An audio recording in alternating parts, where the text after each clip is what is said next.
ఇదిగోండి ఫ్రెండ్స్, ఇప్పుడు ఏంటంటే డెరివేషన్ అనేది మీకు ఈజీగా చూపిస్తాను. డెరివేషన్స్ ఏ విధంగా వస్తాయి ఏంటి అనేది మీకు క్లారిటీ వస్తుంది. సో కాబట్టి ఇప్పుడు నేను ఏంటంటే ఓన్లీ ఒకే ఒక కండక్షన్ సీక్వెన్స్ని తీసుకుంటున్నా. ఆ కండక్షన్ సీక్వెన్స్ ఏంటంటే 5, 6, 1 అంటే 5th థైరిస్టర్ ఆన్ అయింది, 6th థైరిస్టర్ ఆన్ అయింది అండ్ 1st థైరిస్టర్ ఆన్ అయింది. ఈ రెండింటికి సప్లై ఆటోమేటిక్గా వెళ్ళింది. కాకపోతే దీనికి ఇలా వెళ్ళింది, ఒకటి ఆన్ అయిపోయింది ఏ వైండింగ్, అండ్ ఇలా వెళ్ళింది ఒకటి, ఇక్కడ కూడా వైండింగ్ 5 అనేది ఆన్ అయింది ఎందుకంటే 5th 1 ఉంది కాబట్టి ఈ వైండింగ్ కూడా ఆన్ అయింది. అండ్ ఇంకోటి బీకి వచ్చేసి నెగిటివ్ గుండా సప్లై వచ్చింది, అంటే ఇలా వచ్చిన సప్లై ఇలా వెళ్ళి ఈ వైండింగ్కి సప్లై వచ్చింది నెగిటివ్లో. ఇప్పుడు నేను ఓన్లీ ఈ సీక్వెన్స్ని మాత్రమే తీసుకుంటాను. ఫర్ ఎగ్జాంపుల్ దీని ఈక్వలెంట్ డయాగ్రామ్ ఇదిగోండి ఫ్రెండ్స్. ఫర్ ఎగ్జాంపుల్ నేను చూస్తే, ఫర్ ఎగ్జాంపుల్ ఇది న్యూట్రల్ అనుకోండి. ఫర్ ఎగ్జాంపుల్ ఇప్పుడు ఎప్పుడైతే సప్లై ఇచ్చానో సప్లై ఇలా వచ్చింది ఏకి, అండ్ అంటే ఏంటంటే 1st థైరిస్టర్కి అండ్ 5th థైరిస్టర్కి సప్లై ఏమో నార్మల్గానే వెళ్ళిపోయింది, అంటే ఇలా వచ్చేసింది ఇలా వచ్చేసింది. అండ్ ఏ నుంచి ఫస్ట్ ఏ టెర్మినల్కి వచ్చింది న్యూట్రల్ అయిపోయింది, మళ్ళీ ఇక్కడ పోతే సికి వచ్చేసింది, సి నుంచి మళ్ళీ సి వైండింగ్కి వెళ్ళింది న్యూట్రల్కి వచ్చేసింది, అందుకే కనెక్ట్ చేశాను. ఇదేమో న్యూట్రల్ పాయింట్. బట్ కానీ బీకి చూస్తే నాకు థైరిస్టర్ కనెక్ట్ రావడమే నాకు ఎక్కడ కనెక్ట్ అయింది, ఫర్ ఎగ్జాంపుల్ నెగిటివ్లో వచ్చింది కాబట్టి, అంటే రివర్స్లో వచ్చింది సప్లై, అంటే నెగిటివ్లోంచి వచ్చి థైరిస్టర్ గుండా వెళ్ళి థైరిస్టర్ నుంచి రివర్స్లో వెళ్ళింది. సో కాబట్టి నేను ఏం చేస్తాను అంటే న్యూట్రల్ పాయింట్ ఇక్కడ వేసుకొని ఇక్కడ వేసుకున్నాను, ఎందుకంటే రివర్స్ వచ్చింది కాబట్టి ఇండికేషన్ పర్పస్. ఇప్పుడు ఏంటంటే ఈ రెండు రెసిస్టర్లు ఏదైతే రెసిస్టెన్స్ వాల్యూస్ ఉంటాయో అప్పుడు ఈక్వలెంట్ వేస్తాను ఆర్ ఇంటూ ఆర్, అంటే దీనికి సమ్ ఆర్ ఉంటుంది, దీనికి సమ్ ఆర్, అంటే ఏ వైండింగ్కి సమ్ ఆర్ ఉంటుంది అండ్ సి వైండింగ్కి కూడా సమ్ ఆర్ ఉంటుంది. ఆర్ ఇంటూ ఆర్ అంటే ఆర్ ఈక్వలెంట్ రెసిస్టెన్స్ ఫార్ములా ఏంటంటే R into R by R plus R. R into R అంటే R square, R plus R అంటే 2r. సో కాబట్టి క్యాన్సిలేషన్ చేస్తే నాకు మిగిలింది ఏంటంటే ఒక ఆర్ బై 2 అంటే 2. సో కాబట్టి మ్యాథమెటికల్ క్యాలిక్యులేషన్స్ ఫ్రెండ్స్. అండ్ ఇప్పుడు కరెంట్ కావాలి. దీంతో కరెంట్ ఎంత ఫ్లో అయిందో నాకు తెలియదు, నేను ఓన్లీ ఇక్కడ మాత్రమే చెక్ చేశాను రెసిస్టెన్స్. ఇక్కడ ఉండేది ఆరు, ఒక్కొక్క దానికి 2 ఆర్లు ఉన్నాయి. అంటే ఏంటంటే మీనింగ్ ఏంటంటే ఏకి ఆర్ ఉంది, బీకి ఆర్ ఉంది, సికి ఆర్ ఉంది. సో కాబట్టి ఈ రెండు ఏంటంటే ప్యారలల్లో కనెక్షన్ ఉన్నాయి కాబట్టి ప్యారలల్లో కనెక్ట్ అయినప్పుడు నాకు ఫార్ములా ఇది కాబట్టి దానికి తగ్గట్టు వేసాను. ఇప్పుడు కరెంట్ కావాలి. I is equal to V/R formula Ohm's law ప్రకారంగా మనందరికీ తెలుసు. V అంటే ఏంటంటే వోల్టేజ్, ఇన్పుట్ వోల్టేజ్ యాక్చువల్గా అయితే ఏంటంటే VS అంటే ఏంటంటే సోర్స్ వోల్టేజ్ అని, source voltage by total resistance RT అంటాను. టోటల్ రెసిస్టెన్స్ అంటే ఇక్కడ రెసిస్టెన్స్, ఇక్కడ రెసిస్టెన్స్ అండ్ ఇక్కడ రెసిస్టెన్స్.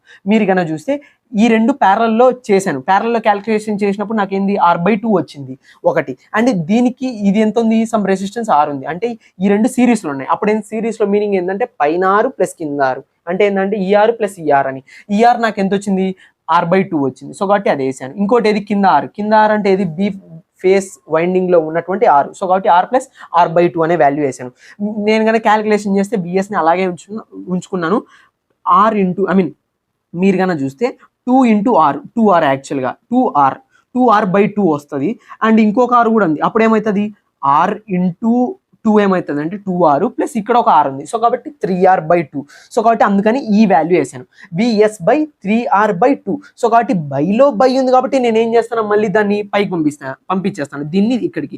అప్పుడు ఏమవుతుంది, నాకు 2VS/3R అనే వాల్యూ కరెంట్ వాల్యూ ఫ్రెండ్స్. నాకు కరెంట్ వాల్యూ వచ్చింది, రెసిస్టెన్స్ వాల్యూ వచ్చింది. నాకు ఇప్పుడు నేను ఏం చేస్తాను, వోల్టేజ్ చెక్ చేస్తాను.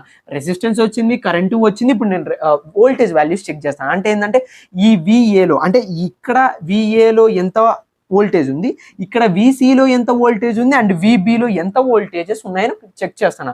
అంతే కదండి friends, voltage, current, resistance, current నేను చెక్ చేశాను. ఇప్పుడు ఏది నాకు మిగిలిది, వోల్టేజ్. నాకు ఇక్కడ ఎంత ప్యారలల్ కనెక్షన్ కాబట్టి ఈ ఫేస్లో ఎంత వైండింగ్ ఈ ఫేస్లో ఎంత సప్లై ఉంటుందో ఈ ఫేస్లో కూడా అంతే సప్లై ఉంటుంది. అందుకే నేను ఏమని రాశాను, VAN is equal to VCN. ఏ అనే వైండింగ్ ఇక్కడ, సి అనే వైండింగ్ ఇక్కడ ఏమో కనెక్ట్ అయింది N. సో కాబట్టి అందుకు రాశాను. ఇప్పుడు V is equal to Ohm's law ప్రకారంగా I ఇంటూ R. సో కాబట్టి I ఇంటూ R. I అంటే నాకు మీనింగ్ ఏంది, ఇంతకు ముందు కనుక్కున్న ఫార్ములా తగ్గట్టు VS/3R. సో VS/3R రాశాను ఇంటూ ఇంకోటి ఏంది R. రెసిస్టెన్స్ అంటే నాకు వచ్చినటువంటి వాల్యూ ఏది, టోటల్ రెసిస్టెన్స్. అంటే ఇది నేను ఓన్లీ VANకి అండ్ VCNకి మాత్రమే క్యాలిక్యులేట్ చేస్తాను. టోటల్ క్యాలిక్యులేట్ చేసింటే ఈ రెసిస్టెన్స్ని కూడా నేను ఉపయోగించుకోవాలి ఆ టైంలో. సో కాబట్టి నాకు ఓన్లీ నేను VANకి అండ్ VCNకి మాత్రమే క్యాలిక్యులేషన్ చేస్తాను కాబట్టి దాని యొక్క రెసిస్టెన్స్ ఎంత, R/2. సో ఇప్పుడు నేను ఏం చేస్తాను అంటే I వాల్యూ ఇది వచ్చింది, R వాల్యూ ఇది వచ్చింది. సో కాబట్టి నేను 2 ఇంటూ VS/3R ఇంటూ R/2. నేను సింపుల్గా మ్యాథమెటికల్ క్యాలిక్యులేషన్స్ 6 క్యాన్సిల్ అయింది, 2 క్యాన్సిల్ అయింది, మిగిలింది ఎంత, VS/3. సో కాబట్టి నాకు అదే వచ్చింది ఫ్రెండ్స్. అండ్ ఇప్పుడు నేను ఏం చేస్తున్నా, విఎన్బికి క్యాలిక్యులేట్ చేస్తాను. అంటే విఎన్బి అంటే ఏంది, నాకు నెగిటివ్ నుంచి వచ్చింది దేనికి, బి ఫేస్కి. దీనికి కూడా నేను కనుక్కోవాలి కాబట్టి B is equal to I into R. కాబట్టి ఐ అంటే ఎంత నాకు 2vs/3, 2vs/3 ఆర్ వేసాను. ఆర్ అంటే నాకు ఓన్లీ ఇక్కడ ఉన్నటువంటి రెసిస్టెన్స్ ఓన్లీ సింగిల్ ఆర్. ఒకవేళ ఇక్కడైతే r/2, ఓన్లీ ఇక్కడ నాకు సింగిల్ ఆరే ఉంది. సో అందుకు నేను ఏం చేస్తాను అంటే సింగిల్ ఆర్ వేసాను. ఇప్పుడు నేను క్యాల్కులేషన్ చేసి చూస్తే ఆరు క్యాన్సిల్ అయిపోయింది, నాకు మిగిలింది ఏంది 2vs/3. సో కాబట్టి అదే వాల్యూని నేను వేసేసాను ఫ్రెండ్స్. ఇప్పుడు ఏంటంటే ఇక్కడి వరకు వచ్చింది, విఎన్బి ఉంది. కాకపోతే నేను విబిఎన్గా అంటే ఏంటంటే నాకు వచ్చినటువంటి వాల్యూ ఏది, విఏఎన్ వచ్చింది ఈజ్ ఈక్వల్ టు విసిఎన్ వచ్చింది. కాకపోతే ఇప్పుడు నాకు ఈ వాల్యూ ఎంత వచ్చింది, మామూలుగా విఎన్బి వచ్చింది. కాకపోతే నాకు కావాల్సింది విబిఎన్. కాబట్టి నేను ఏం చేస్తాను అంటే వచ్చినటువంటి వాల్యూ ఏదైతే వోల్టేజ్ వాల్యూ ఉంటుందో ఆ వోల్టేజ్ వాల్యూకి నెగిటివ్ అప్లై చేస్తే, అంటే నెగిటివ్ సైన్ పెడితే కన్నా అది కూడా అప్పుడు ఏమవుతుంది అంటే విబిఎన్లోకి వచ్చేస్తుంది ఆ వాల్యూ. ఇప్పుడు నాకు ఏఎన్ ఉంది, సిఎన్ ఉంది, అండ్ విబిఎన్ కూడా ఉంది. దీనికి తగ్గట్టు ఏంటంటే ఒకవేళ ఇప్పుడు ఏంటంటే ఇక్కడ చూస్తే 2 phases కనెక్టెడ్ టు సప్లై. అంటే ఏంటంటే కన్నా ఇప్పుడు నాకు కనెక్ట్ అయింది 5-6-1 సీక్వెన్స్ అయితే ఇదొకటి ఇదొక వైండింగ్, ఇదొక ఫేస్ ఇదొక ఫేస్. మీరు కనుక చూడండి 2 phases కనెక్టెడ్ టు సప్లై. ఒకవేళ 2 phases సప్లైకి కనెక్ట్ అయింటే అప్పుడు నాకు ఫేస్ వాల్యూ ఏమొస్తుంది అంటే కన్నా vs/3. నాకు అది వచ్చిందో లేదో చెక్ చేద్దాం. ఫర్ ఎగ్జాంపుల్ ఒకవేళ 2 ఫేసులు కనుక కనెక్ట్ అయితే నాకు సప్లైకి రెండు థైరిస్టర్లు కానీ 2 ఫేసులు కానీ కనెక్ట్ అయితే అప్పుడు నాకు ఏ వాల్యూ, వోల్టేజ్ వాల్యూ ఏదైతే ఉంటుందో అది vs/3. ఫర్ ఎగ్జాంపుల్ చెక్ చేద్దాం, విఏఎన్ అండ్ విసిఎన్ రెండు కనెక్ట్ అయినాయి, నాకు అప్పుడు ఏది vs/3. సో కాబట్టి వర్కౌట్ అయింది. ఒకవేళ మనం పాజిటివ్కి కనెక్ట్ అయితే, పాజిటివ్ అంటే మీనింగ్ ఏంటంటే డైరెక్ట్ పాజిటివ్ సప్లై కనెక్ట్ అయితే దాన్ని vs/3గా రాసుకుంటాం. అదే ఫర్ ఎగ్జాంపుల్ 2 ఫేసులు నాకు నెగిటివ్ కనెక్ట్ అయినాయి అనుకోండి, అప్పుడు ఏంటంటే -vs/3 వస్తుంది. అది ఫ్రెండ్స్ ఇంతవరకు. రెండు ఫేస్లు ఏవైతే ఉన్నాయో ఆ 2 ఫేస్లు నాకు పాజిటివ్ కనెక్ట్ అయితే పాజిటివ్ vs/3 వస్తుంది. లేదు నెగిటివ్గా కనెక్ట్ అయినాయి థైరిస్టర్స్, నాకు రెండు ఫేస్లు ఏవైతే ఉన్నాయో నెగిటివ్ కనెక్షన్ అయినా అనుకోండి -vs/3 వస్తుంది. అదే ఇన్ కేస్ ఫర్ ఎగ్జాంపుల్ ఒక face one face is connected to supply, అంటే ఒకే ఒక ఫేస్ సప్లైకి కనుక కనెక్ట్ అయితే ఏదైనా ఒకటి కావచ్చు డైరెక్ట్. ఫర్ ఎగ్జాంపుల్ ఇది ఆఫ్లో ఉందనుకోండి, ఫర్ ఎగ్జాంపుల్ ఒక ఫేస్ కనెక్షన్లో ఉందనుకో, అంటే ఈ సీక్వెన్స్ ప్రకారంగా ఒకనొక టైంలో ఏదో ఒక టైంలో ఒక సీక్వెన్స్ కనుక కనెక్ట్ అయితే అప్పుడు నాకేమవుతుంది అంటే v phase is equal to 2vs/3 అవుతుంది. సో అప్పుడు ఏమవుతుంది, పాజిటివ్ ఆ ఫేస్ కూడా పాజిటివ్ కనెక్ట్ అయితే 2vs/3 వస్తుంది, నెగిటివ్ కనెక్ట్ అయితే -2vs/3.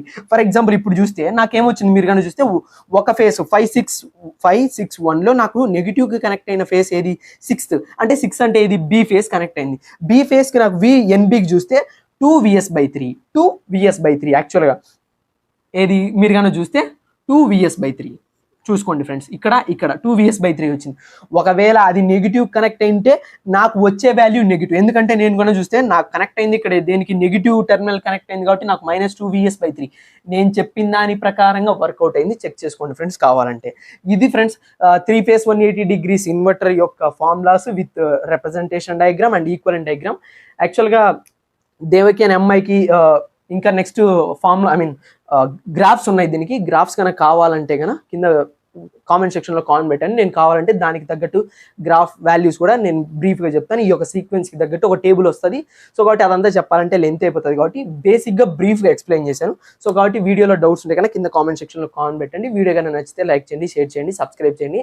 నా యొక్క వీడియోస్ కనుక మీకు రావాలంటే పక్కనే ఉన్నటువంటి బెల్ ఐకాన్ని క్లిక్ చేయండి. Thank you friends, thank you for watching.